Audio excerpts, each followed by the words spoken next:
Shalom saudaraku yang terkasih.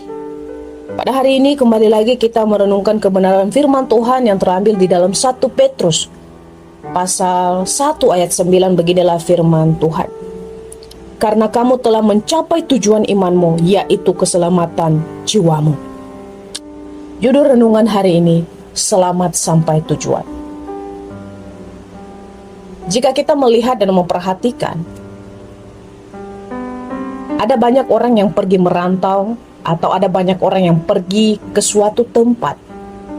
Biasanya sebelum pergi, orang tua akan berkata kepada anaknya, semoga sampai tujuan dengan selamat.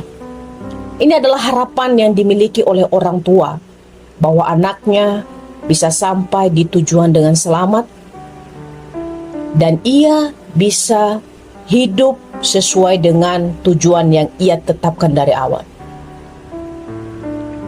Sebagai orang Kristen, kita juga memiliki satu pengharapan.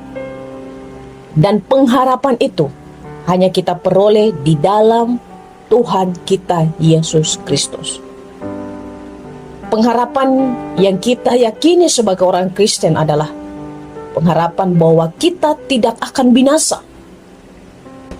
Tujuan iman orang Kristen adalah bukan hanya keselamatan secara fisik, tetapi juga keselamatan secara jiwa. Oleh karena pertolongan Allah Roh Kudus, itulah kemudian yang bisa membuat kita selamat. Bukan hanya secara fisik, tetapi keselamatan jiwa kita pun dijamin.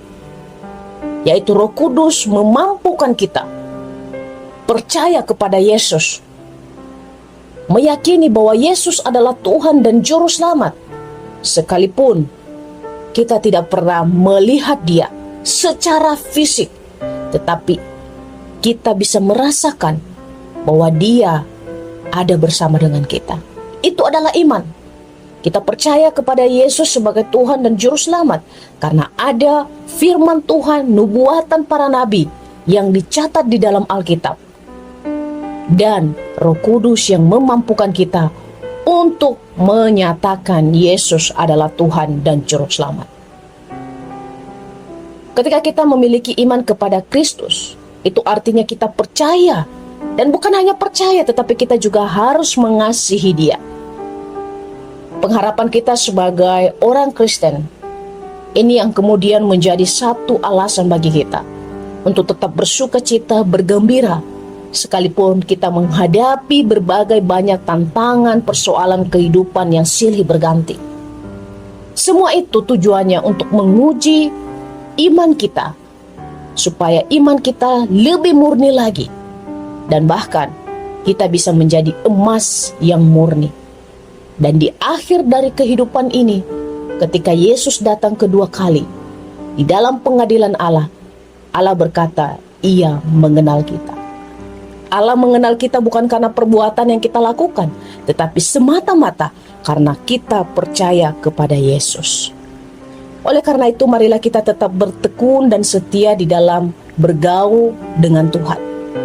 Kita harus lebih giat lagi membaca dan merenungkan firman Tuhan, sehingga kita memiliki relasi yang intim dengan Dia, agar kita makin mengenal, bahkan kita makin percaya bahwa pengharapan di dalam Dia itu benar-benar ada.